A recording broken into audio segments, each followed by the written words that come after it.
Firdaus. Saya Pak Adi Ramadan. Saya Marcelina Wahyu. Kami di sini akan melakukan simulasi praktek audit untuk memenuhi tugas audit 2 dengan jumlah besar 100%. Selamat menyaksikan. Dua. Perkenalkan, saya Elena Rizkyandana selaku host kelompok 5. Pertama-tama, di yang paling utama saya ucapkan kepada Ibu Nafisa SPMAK selaku dosen pemangku mata kuliah audit 2. Selanjutnya saya akan memperkenalkan pemeran audit dan auditor. Pertama, ada Minggu ke Adinium selaku auditor 1 dan Adril Noval selaku auditor 2. Dan dari pihak perusahaan sebagai auditi yaitu Marcelina dan Fahri Ramadan. Berikut saya langsirkan rundown proses audit dan ICQ.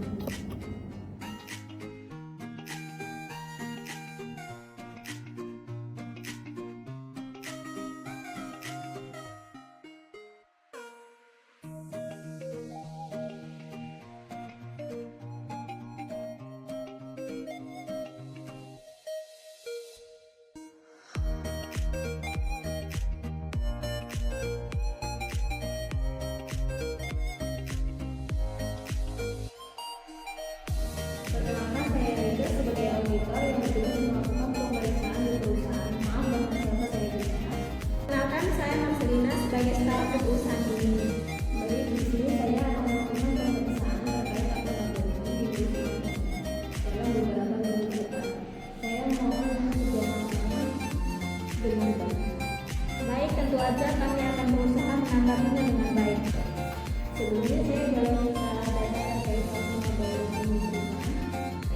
Baik, ini ada data yang ada di perusahaan ini. Jika ada pertanyaan silakan ditanyakan.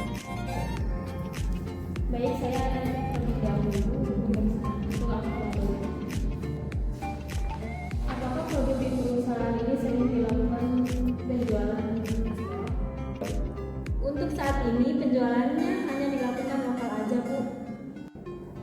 Maaf, Bu, pada transaksi tanggal 10 dan 16 Januari ditemukan sebuah data pada sebuah laporan pembayaran dan transferan yang terjadi tidak sesuai terhadap aturan terhadap pencatatan risiko penjualan, di mana terdapat perbedaan antara faktur dan bukti penerimaan kas. Maaf atas kesalahan tersebut mungkin dikarenakan ketidaktelitian dari tim kami. Begitu juga pada tanggal 7 dan 14 Januari ditemukan ketidaksesuaian antara pencatatan diskon penjualan yang ada di faktur dan bukti penerimaan. Baik, Bu, maaf atas kesalahan pencatatan tim kami akan coba perbaiki. Jadi untuk sementara data sudah saya terima. Terima kasih atas jawabannya. Sebagai auditor, saya perlu memastikan bahwa laporan keuangan perusahaan sudah akurat dan sesuai dengan PSAK nomor 23 tentang pengakuan pengukuran pendapatan yang sesuai dan benar-benar terjadi pendapatan perusahaan. Untuk sesi pertemuan ini saya akhiri. Terima kasih atas kerjasamanya, Bu Marcelina. Terima kasih kembali, Bu Ike. Perkenalkan, nama saya Adrina Firdaus sebagai salah satu auditor yang bertugas melakukan pemeriksaan di perusahaan ini. Maaf, sebelumnya dengan siapa saya bicara? Baik, saya Fahri Ramadan sebagai staf accounting di perusahaan ini. Baik, Pak Fahri, tadi sudah dilakukan pemeriksaan mengenai pendapatan perusahaan.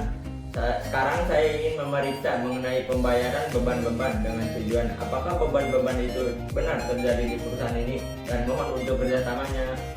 Itu Pak, kami akan berusaha dengan baik. Sebelum itu saya bertanya, apakah setiap pembayaran beban-beban perusahaan didukung dengan bukti otentik? Ya, Pak. Baik Pak, di perusahaan kami setiap pembayaran beban-beban didukung oleh bukti autentik. Kalau begitu, saya minta data pengeluaran kasnya ya, Pak. Baik Pak, ini sudah kami siapkan. Ini data pengeluaran kas beserta jumlah uang perusahaan kami. Baik, saya cek terlebih dahulu ya, Pak. Di transaksi jurnal umum pada tanggal 15 ada pembayaran bunga bank tetapi tidak ada bukti transaksinya, dan saya juga cek nomor bukti transaksi tidak berurutan dan acak-acakan. Sebenarnya ini BKK tapi menjadi BKM dan nomornya juga tidak berurutan. Maaf Pak sebelumnya atas kesalahan pencatatan tanggal 15 tersebut.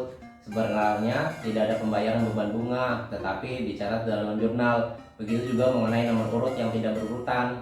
Saya akan mencatat temuan ini dan akan menindaklanjuti dalam laporan hasil kerja kami dan memberikan rekomendasi di akhir pertemuan nanti untuk mencegah hal ini terjadi ke depannya.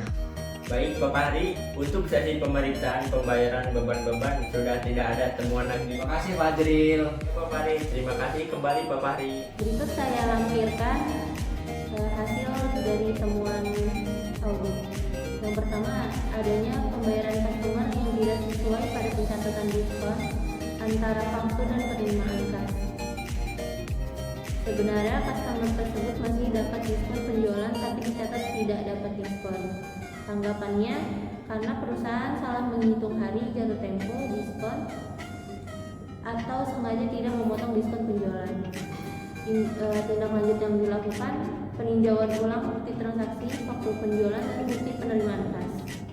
Saran serta rekomendasi, bagian pencatatan harus menghitung dengan teliti supaya tidak terjadi kesalahan pencatatan seperti ini. Jurnalnya yang direkomendasikan adalah kas di akun debit, pemotongan penjualan di akun debit, dan piutang dagang di akun kredit. Selanjutnya, temuan kedua, adanya pembayaran beban perusahaan tapi tidak ada bukti transaksinya. Tanggapannya, ada kemungkinan perusahaan tidak melakukan transaksi tapi dicatat. Atau yang kedua, perusahaan tidak membuat bukti transaksi tersebut. Tindak lanjutnya, peninjauan ulang bukti transaksi, pengeluaran kas, dan jurnal umum perusahaan. Saran dan rekomendasi, perusahaan sebaiknya lebih teliti lagi mengenai pembayaran. Jika dilakukan pembayaran beban langsung, minta bagian pencatatan untuk membuat bukti transaksinya. Tetapi jika tidak ada, tidak boleh mencatat karena itu bukan beban sesungguhnya perusahaan. Temuan yang terakhir, nomor bukti transaksi tidak berurutan. Dengan tanggapan, adanya kemungkinan transaksi terjadi di awal tidak langsung dicatat, tapi malah transaksi yang selanjutnya yang dicatat terlebih dahulu. Untuk tindak lanjutnya, peninjauan ulang setiap bukti transaksi perusahaan. Saran dan rekomendasinya, bagian pencatatan lebih teliti lagi dalam hal pencatatan ketika ini sudah terjadi transaksi. Dan dipastikan nomor urutnya sudah berurutan agar pencatatan perusahaan lebih tertata rapi. Thanks for watching. Cuak.